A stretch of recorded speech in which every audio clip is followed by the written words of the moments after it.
आज शेख हसीना वाजिद ने खुले लफ्जों में कह दिया है कि मेरी गवर्नमेंट गिराने में अमेरिका का सबसे बड़ा हाथ है। उन्होंने अब ये इल्ज़ाम अमेरिका पर लगाया है कि अमेरिका ने उनकी हुकूमत गिराई है, क्योंकि उन्होंने अमेरिका को एक मार्टिन आइलैंड है बांग्लादेश के करीब, जिस पर अमेरिका को फौजी अड्डे देने से इनकार कर दिया था। वो सीधे सीधे कह रही है कि सेंट मार्टिन द्वीप जो था अमेरिका वो चाहता था, वहां पर अपना बेस बनाना चाहता था। मैंने राष्ट्रहित में वो द्वीप नहीं दिया, इसलिए मेरी सरकार को गिराने की पूरी साजिश अमेरिका ने रची। अब तो वो खुलकर बोल रही है, स्टेटमेंट है उनका। ये काम 1 साल पहले से हो रहा है। 1 साल पहले से अमेरिका वहां पे बैठे हुए ढाका के अंदर कभी जमाते इस्लामी से मिल रहा है, कभी ऑपोजिशन पार्टी बीएनपी से मिल रहा है। भारत ने एक तरह से चेतावनी दे दी थी कि अगर शेख हसीना को कुछ हुआ तो फिर भारत की सेना बांग्लादेश के अंदर घुसेगी। ये चेतावनी भारत का बड़ा ऊपर हाथ था, that she was turning to be an autocratic person. वो बड़ी टफ हो रही थी, ऑपोजिशन को जेलों में डाल दो, ये कर दो, वो कर दो। इंडिया अगर बांग्लादेश से अपना हाथ उठाता है ना, ये लिख के ले लो, ये 10 साल बाद आप देखोगे बांग्लादेश कहाँ पहुंचेगा। आज बांग्लादेश पे कोई 1 रुपया कर्जा नहीं है। हमें जो नजर आ रहा है वो ये नजर आ रहा है कि बांग्लादेश के हाथ में आने वाले टाइमों में कटोरा होगा, ये पूरी दुनिया से भीख मांगेंगे, IMF के ये मुताज हो जाएंगे, चाइना के ये मुताज होंगे, ये कर्जा लेंगे, क्योंकि इनकी जो जनरेशन है ना, ये इंकलाब नहीं लेके, ये इजाब लेके आए हैं। उनका ख्याल है कि जो कुछ बांग्लादेश में हुआ है वही कुछ पाकिस्तान में हो जाएगा। अमेरिका ने गेम खेला। जमाते इस्लामी वही पार्टी है जिसने 1971 में पाकिस्तान के साथ मिलकर बंगालियों को मरवाया था। 30 लाख बंगालियों को मरवाया था, 10 लाख औरतों के साथ रेप हुआ था। ये बांग्लादेश जो है ना, ये मिनी पाकिस्तान बनेगा। ये इतना डूबेगा सोच भी नहीं सकोगे, क्योंकि जो टेक्सटाइल इतनी ऊपर है, उनकी जो वुमेन एम्पावरमेंट इतनी ऊपर थी। नमस्कार दोस्तों, इतने दिन की चुप्पी के बाद कल फाइनली बांग्लादेश के former prime minister Sheikh Hasina ने ये खुलकर बता दिया कि किस तरह USA ने उनकी सरकार गिराई है।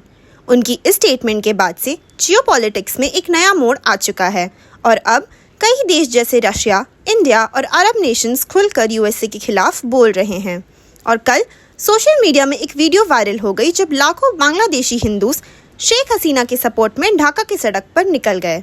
भारत के लोग और हमारी गवर्नमेंट इस वक्त शेख हसीना को सपोर्ट कर रही है, क्योंकि इसके बाद जो पार्टी बांग्लादेश में सरकार बनाने वाली है वो एक एंटी इंडिया मूवमेंट चलाती है और यही USA चाहता है कि किसी तरह भारत को डिस्टेबल किया जाए। इसी टॉपिक पर चलिए आगे पाकिस्तानी मीडिया का रिएक्शन देखते हैं। वीडियो को लाइक और चैनल को सब्सक्राइब कर लें।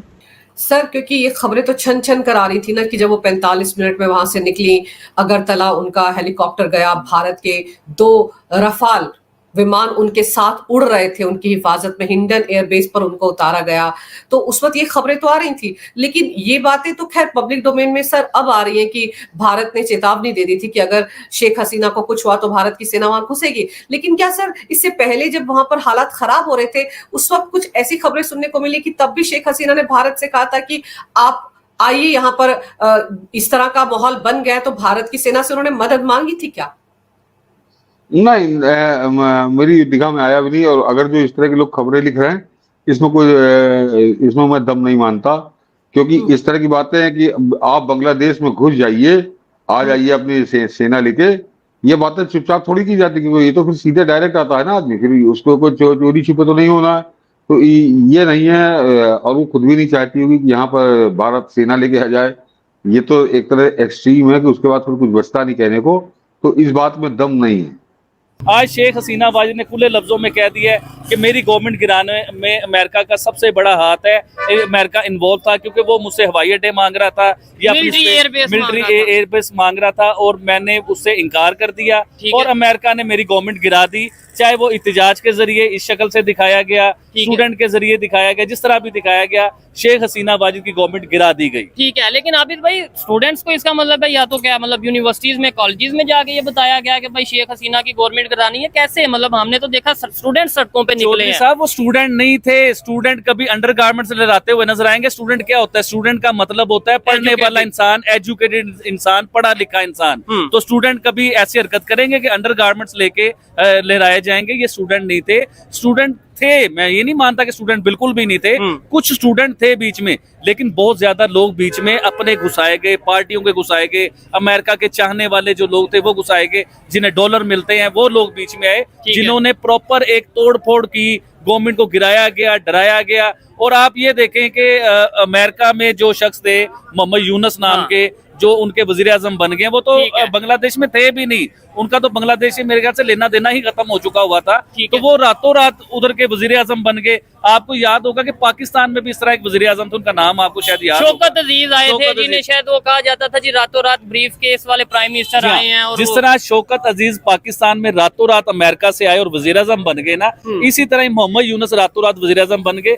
वजीर आजम वाला ना उनका कोई टैलेंट था, ना वो तो इकोनॉमी के ऊपर उनकी स्टडी है, बैंकिंग के ऊपर उनकी स्टडी है, तो वो रातों रात जो वजीर आजम बने, ये सब एक ड्रामा था। अगर स्टूडेंट उधर इंकलाब लेके आ रहे थे तो स्टूडेंट फिर बांग्लादेश से कोई बंदा लेके आते ना, जिसे वजीर आजम बनवाते या हेड ऑफ स्टेट बनवाते, तो उन्होंने अमेरिका से ही कोई बंदा क्यों चूज किया? क्योंकि इसमें शेख हसीना वाजिद के बयान के से मिला के देखें आप कि अमेरिका इन्वॉल्व था। सबसे पहले शेख हसीना वाजिद को अमेरिका वीजा नहीं देता, अपने मुल्क में आने की इजाजत नहीं देता। फिर दूसरे नंबर पे कि अमेरिका से ही बंदा आता है और वो हेड ऑफ स्टेट बन जाता है बांग्लादेश का। इस चीज को भी ज़हन में रखिए आप। ठीक हो गया। अच्छा, क्या कहना चाहेंगे इस टाइम? समझ लें फिर जो अमेरिका का मकसद था, इसका मतलब कि यूएसए इतना पावरफुल है कि जिस कंट्री में चाहे वो पाकिस्तान हो, चाहे वो बांग्लादेश हो, जिस कंट्री में चाहे वो अपनी गवर्नमेंट बना सकता है और अपनी मर्जी का। नहीं, ये सिर्फ जिस मर्जी मुल्क में नहीं है, इस खित्ते के ऊपर अमेरिका अपना राज, अपनी गुंडागर्दी, अपनी बदमाशी, अपना सिलसिला लेके आता है इस खित्ते के ऊपर। बड़े सगीर पाक हिंद हो गया, एशिया हो गया। अगर बात करें इस सारे एरिया की, तो इसमें तो इंडिया भी आता है। फिर इंडिया के ऊपर क्यों नहीं आज तक ऐसी सिचुएशन आई? क्या इंडिया के खिलाफ क्यों नहीं? आप मेरी ये वाली बात सुने ना, आज आप भी सख्त बात सुने। आप सारा दिन इंडिया इंडिया करते हो, आप हर वीडियो इंडिया के ऊपर बनाते हो, तो आपको ये आइडिया नहीं है कि इंडिया के बीच में भी अमेरिका ने बहुत कोशिश की उनके हालात खराब करवाने की, उनके झगड़े करवाने की। जिस तरह खालिस्तान का मामला शुरू हो गया, जिस तरह मणिपुर का मामला शुरू हो गया, तो ये अमेरिका इन्वॉल्व होता है। देखिए, इस एशिया के बीच में अमेरिका अपना एक जो है ना पूरा हक जमाना चाहता है, क्योंकि वो जिस मुल्क में अपनी मर्जी का वजीर आजम लेके आता है, तो अगर वो वजीर आजम अमेरिका की बात नहीं मानता, तो उस मुल्क में मुख्तलिफ तरीकों से प्रोटेस्ट शुरू हो जाते हैं, एहतजाज शुरू हो जाते हैं, जिसकी वजह से वो गवर्नमेंट गिरानी पड़ती है। सब अमेरिका की ब्लैकमेलिंग है। इंडिया की गवर्नमेंट तो नहीं गिरी, उसकी क्या वजह? सर, इंडिया के लोग समझदार हैं। देखिए, सबसे बड़ी बात, इंडिया की इकोनॉमी सेट है, वो कर्जा नहीं लेते, वो भकारी नहीं है। जिस तरह पाकिस्तान के वजीर आजम को कहा जाता है कि पूरी दुनिया में भीख मांगते हैं, या देखिए हमें ये चीज अच्छी नहीं लगती। बिल्कुल, हमारे ये हमारी का मीडिया ये बताता है कि पाकिस्तान के वजीर आजम कहीं भी जाते हैं, भीख मांगने जाते हैं या पैसे मांगने जाते हैं। इंडिया के वजीर आजम की आपने कहीं ये खबर सुनी कि वो कहीं भीख मांगने गए हैं या किसी से उधार मांग रहे हैं या कर्जा मांग रहे हैं? तो उनकी इकोनॉमी सेट थी, वो अमेरिका के आगे ब्लैकमेल हो सके ही नहीं। कुछ उनके लोग एजुकेटेड थे। देखिए, मैं पूरे इंडिया को नहीं कह रहा कि पूरा इंडिया समझदार था, बीच में कई लोग होते हैं जो बातों में आ जाते हैं, लेकिन मोस्टली लोग समझदार थे, जिन्होंने अमेरिका को इन्वॉल्व नहीं होने दिया। ठीक हो गया।